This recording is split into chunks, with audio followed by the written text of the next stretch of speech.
If you're thinking about moving to the Myrtle Beach area, there's probably a good chance one question keeps coming up. What about the hurricanes? And I get it, because before my family and I moved here in 2013, we wondered the same thing.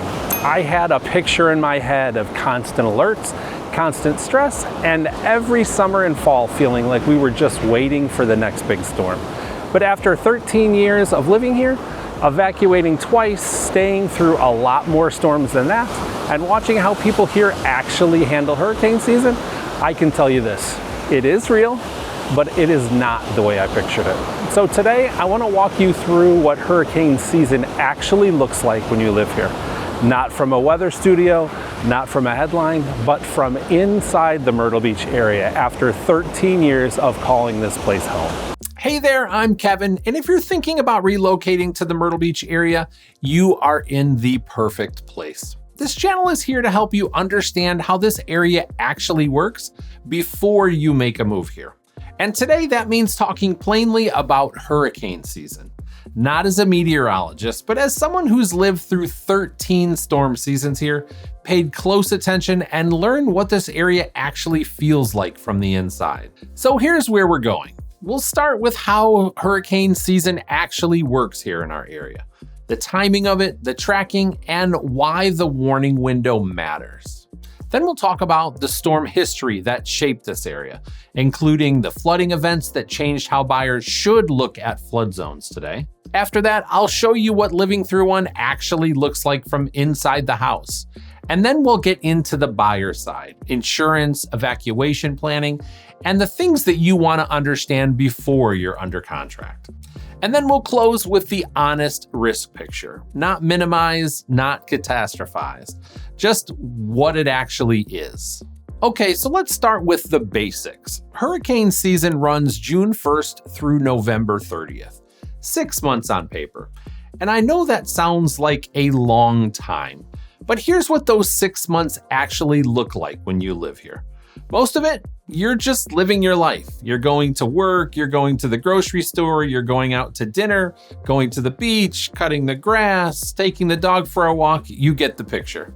It's not 6 months of panic. It's a 6-month period where you know storms are possible. And when something starts forming, you pay attention. For my wife and me, and for a lot of people we know here in the area, our go-to source for anything weather is Ed Piotrowski. He's the chief meteorologist over at our local ABC affiliate. And probably equally important, we follow his Facebook page year-round. Anytime something's brewing out there, even if it's way out in the Atlantic, even if it's not a serious threat, Ed addresses it. He explains what it is, what it could become, and whether it matters for us here along the Grand Strand. One of the many things I love about Ed is that he doesn't overhype these storms. If it's a big deal, he'll tell you it's a big deal. If it's way too early for us to be concerned about it, he'll tell you that too. We always trust Ed. Some storms form way out in the Atlantic. Many form off the coast of Africa, travel a long distance before they would ever affect us here. Some storms track up the East Coast, some curve out to sea before they even get close to us in the US. Some move into the Gulf or stay south around Mexico. Some weaken before they ever become a concern at all. And then every once in a while, a system forms closer to home or stalls near the coast and creates a different kind of problem. But the main thing that I want you to understand is this. Most of the time, you are not making a decision in a matter of minutes. You are watching something unfold over days. And that matters because this time changes everything. Time gives you the ability to prepare. Time gives you the ability to leave if you need to. Time gives local officials, meteorologists, emergency management, and everyone who lives here a chance to make decisions based on what the storm is actually doing, not just based on fear. And this is where hurricane season feels different from what I experienced before moving here. Before Myrtle Beach, my family and I lived in Memphis, Tennessee for many years. Close enough to Tornado Alley that tornado season was very real for us. I remember the sirens going off and having maybe 30 seconds to figure out where everyone was going. There were times that we got the kids into an interior bathroom or under the stairs with blankets, pillows, and bicycle helmets on their heads, just trying to keep everybody calm until it passed. Thank God we never had anything serious happen, but the experience was very different from hurricanes. Hurricanes are not that, not even close. With a hurricane, you don't get 30 seconds, you get days. And that warning window changes the entire way you experience it. Now, hurricanes can produce some tornadoes. I have seen that happen, but I don't want to overcomplicate this or turn it into a weather lesson. The bigger point is simple. The storms that affect this area are usually watched for a while before they get here. You are not just waking up one morning to a hurricane at your front door. You're following the updates. You're listening to people who track this every day. You're paying attention. And as the storm gets closer, you make decisions based on what it actually becomes. That's the foundation for everything else in this video. Because once you understand the timing, the next question is, what has actually happened here? So let's talk about what has actually happened here in the Myrtle Beach area, because this is where the conversation gets more useful for buyers. My family and I have evacuated twice since moving to Myrtle Beach. Hurricane Matthew in October of 2016 and Hurricane Florence in September of 2018. And I want to say something clearly before I go any further. Leaving because you are uncomfortable with a storm is never something that I'm going to criticize. You're packing up the car, figuring out where you're going to go, coordinating the pets, thinking about the valuables, medications, and important documents. There is real friction to it. But neither is staying through something that turns out to be worse than you expected. Over time, I've seen people who live here develop their own framework, their own threshold, if you will. You learn which storms deserve your full attention and which ones need monitoring, which ones are probably not going to affect your life much at all. But before we get into the practical side of that, I want to talk about two rain events because I think they're really important for buyers to understand. And in a strange way, I think they're part of the good news for this video for folks looking to move to our area. Not because they were easy, they absolutely were not. Some of our locals had real loss, but because they changed what we know, they added some real data points to the chart to help us moving forward. The first was in 2015. The flooding wasn't from Hurricane Joaquin making landfall here because it didn't.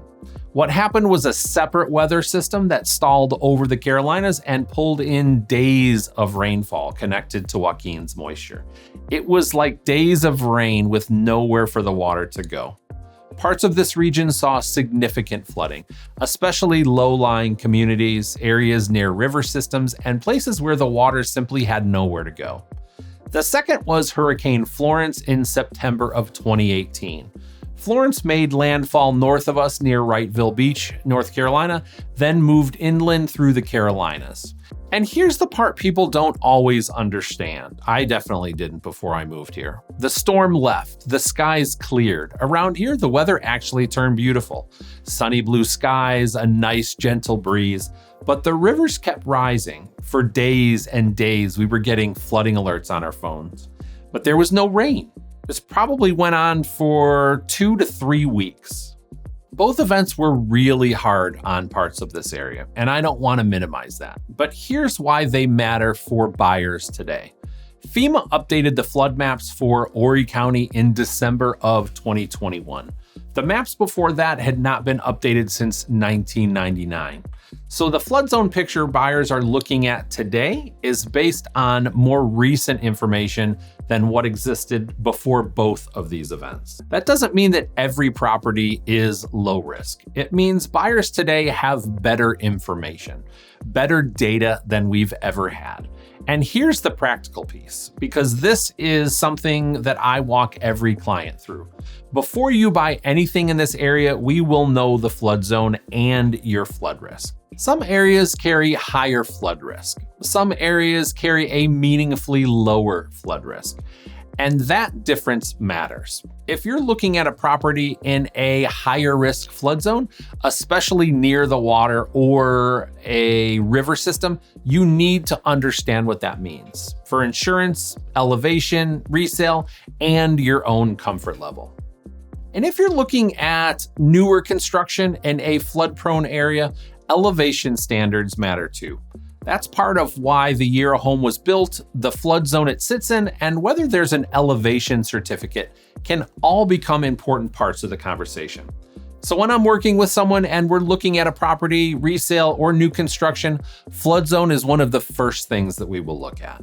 It's not a reason to be scared of this area. It's a reason to be informed about it.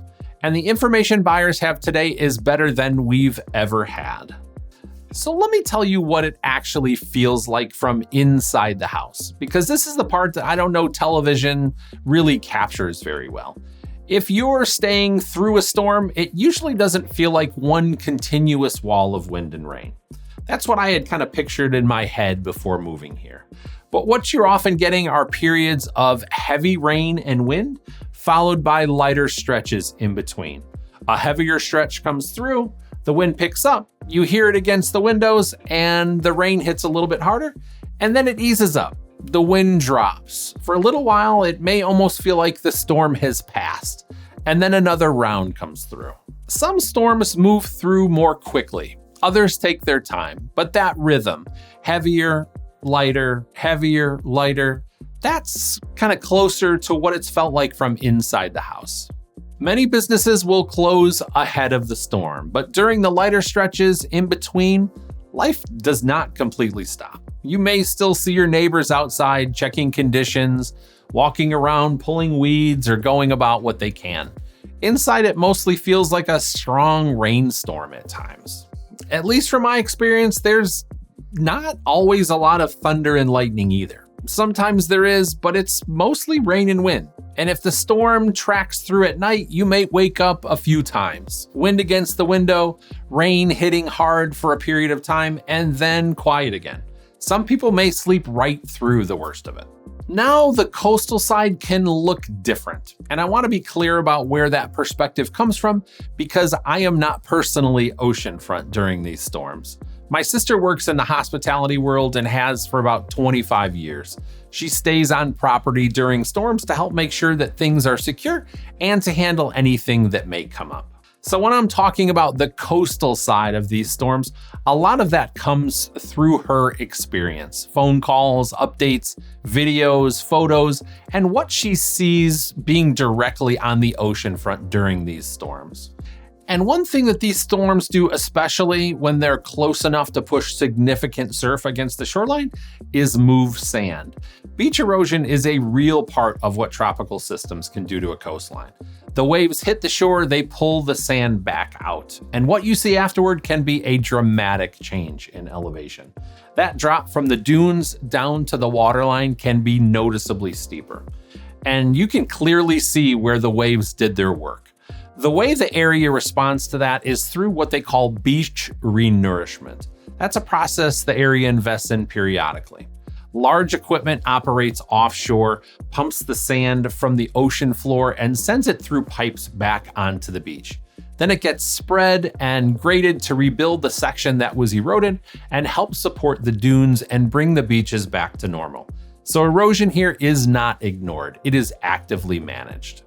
And then there's the Dorian Jeep.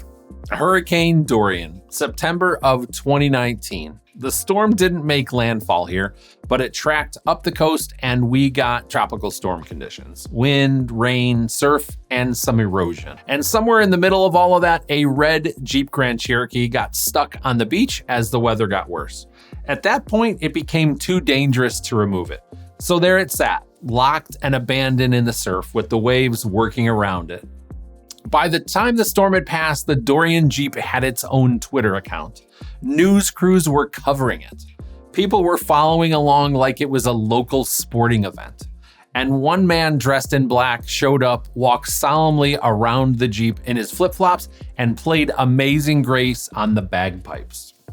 Myrtle Beach police eventually pulled it off the beach with a backhoe on Friday morning. Lifted it up, loaded it onto the back of a flatbed. That was Myrtle Beach during a storm too. Not just the weather coverage, not just the warnings, also a Jeep in the surf, a bagpipe tribute, and half the area following along. Now, I do not necessarily recommend walking around in tropical storm conditions. I also don't recommend surfing or swimming in it, which people do also. But those moments do tell you something real about how people here have come to relate to these storms. That doesn't mean the storms are nothing. It means that people here have learned to read them, prepare for them, respect them, and then keep living their lives. So at this point, you've got a real picture of what hurricane season looks like from the inside, the timing of it, the history of it, and what it actually feels to live through one. If this feels more manageable than you expected, that's a reasonable place to land. If it feels more real than you thought, that's also a reasonable place to land. Both are honest reactions to what this actually is. But once you move from just understanding hurricane season to actually buying a home here, the conversation changes a little. Because now it's not just what is hurricane season like, it's what does this mean for the house that I'm buying? What does this mean for my insurance? And what would my plan actually be if a storm came this way?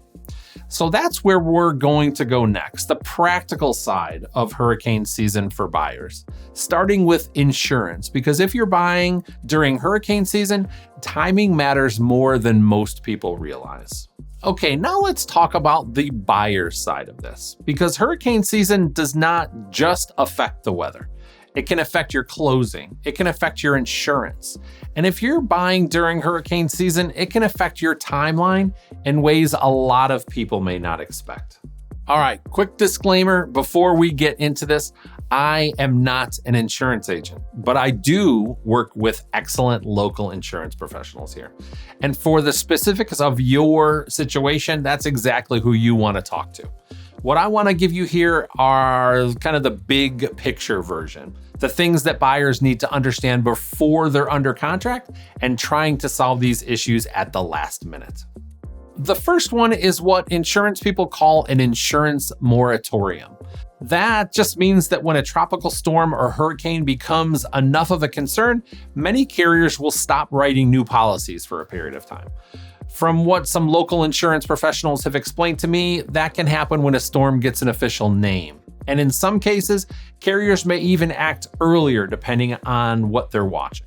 And if you're trying to close on a home, but your coverage is not already in place, that can create a real problem. You may not be able to get a new policy written until the storm passes and the carrier lifts the moratorium.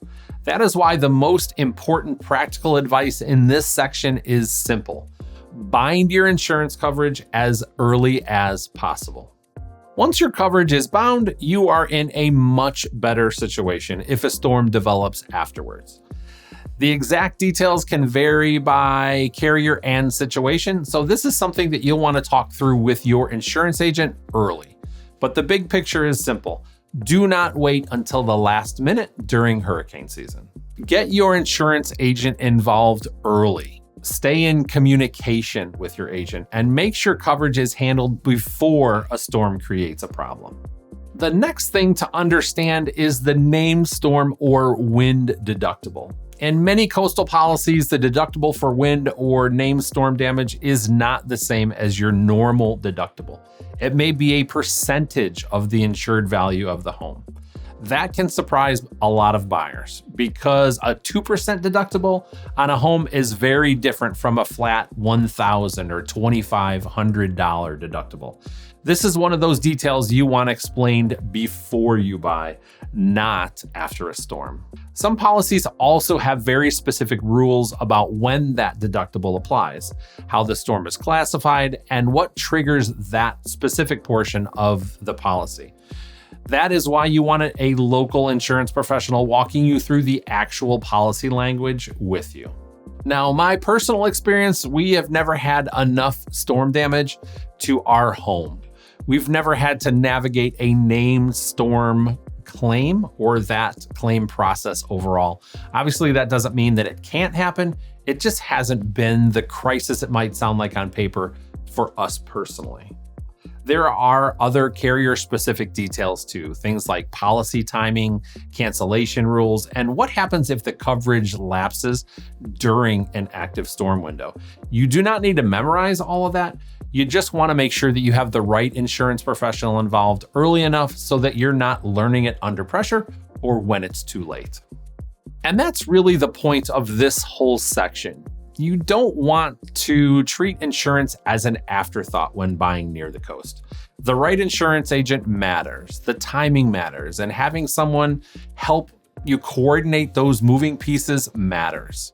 When I'm helping a buyer here, that's part of my job, is making sure the right professionals are involved early. Insurance, mortgage, inspections, closing attorney, all of it, so that you're not trying to solve a preventable problem at the worst possible moment. And if you want to go deeper on what it actually costs to own a home in this area, property taxes, insurance, HOA structures, all of that together, that's what the next video in this series is. So make sure that you are subscribed so that you don't miss it when it comes out. So let's talk about what you can do when a storm is coming, because I think that's an important part that surprises some people. Not because it's scary, because it's more organized than most people realize. The first thing to understand is how evacuation actually works in South Carolina. Only the governor of South Carolina can order a mandatory evacuation. Not the county, not the mayor, only the governor. So when the evacuation order is issued, it carries real weight. And it also means that you're not getting 5 different levels of government all issuing different mandatory orders at the same time. One authority, one decision. The evacuation zones themselves were updated in 2024 based on newer storm surge modeling. So the goal is not to guess. The goal is to know your zone before a storm is coming. There's also systems in place for people who need help, including evacuation transportation through Coast RTA, which is our local public transportation, when the governor's order is in place. There's also resources for people with special medical needs. I'll link those in the description below. The main point is simple. You don't want to figure this out for the first time when a storm is already on the way. Now, one thing people sometimes misunderstand is the shelter piece. For stronger storms, Horry County has generally directed people away from relying on local shelters because of wind load concerns. However, we do have storm shelters here for folks who don't have anywhere to go or a way to get there. So the safer plan is usually earlier movement, not waiting until the last minute and assuming that there will be a shelter right down the street. That's why the decision making here is really built around watching the official guidance, knowing your zone, and making decisions early enough that you're not stuck making them under pressure. So we've evacuated twice since moving here, Matthew in 2016 and Florence in 2018. And both times we did it, it didn't feel dramatic. It was just, this one warrants it, and it was also newer to us. We packed up, figured out where we were going, and left. For all the other storms, we've stayed. We've watched the updates, kept the cars fueled, had what we needed on hand, and got through it. Over time, I think you develop a threshold. You start to read these storms differently than you did at the beginning. You understand why one storm deserves serious attention and another one may be something that you're just going to monitor. You stop reacting to every tropical depression that forms way out in the Atlantic. It becomes not routine exactly, but manageable, familiar, something you've been through before. The benchmark direct hit storm that people point back to along the Grand Strand is Hurricane Hazel in 1954. Hazel came ashore near the North Carolina-South Carolina border as a major hurricane, and it caused severe damage along this coastline. That's not me telling you something like that can't happen again. It absolutely can. These are real storms, but the history here is not constant catastrophic direct hits. It's a coastline that sees tropical activity, has real systems for managing it, and where people learn how to live with the risk instead of letting the risk define the place. That is the picture. Real weather, real preparation, real systems, and a lot of normal life in between. So before we wrap this up, I want to leave you with 3 practical things to remember. The first one is this: know the flood map. Before you buy anything in this area, the flood map needs to be part of the conversation. FEMA flood maps are public and they tell you what flood designation a property carries. But here's the important part. It's not just about looking up a zone and moving on. It's about understanding what that flood designation means for that specific home that you're considering. Insurance, resale, comfort level, and overall fit. That's why when I'm working with buyers here, this is one of the things that we look at early. Not because every property is a problem, not because you need to be scared of the area, but because this is coastal property and you want to understand what you're buying before you buy it. The second thing is know your source. For us, that source is Ed Piotrowski. That's it. One trusted local meteorologist who has watched this coastline for a long time and explains what's coming, what's not coming, and what actually matters for our area. You don't need to monitor 6 different weather apps and a radar feed all day. You need a source or two that you trust. And for a lot of people that live here, including me, Ed is that source. And the last thing is know your options. The evacuation zones are mapped. Transportation assistance exists through Coast RTA when an evacuation order is issued. Special medical needs resources exist for people who need them.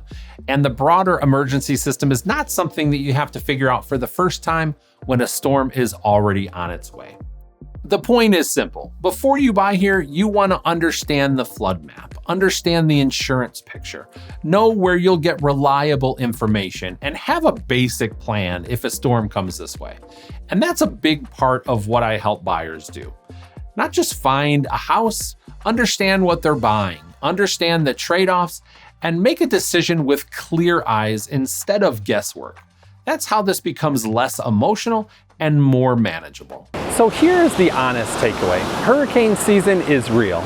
It's something you prepare for, it's something you respect, and something you need to understand before you buy here. But after 13 years of living in the Myrtle Beach area, I can also tell you this, it has not defined our life here.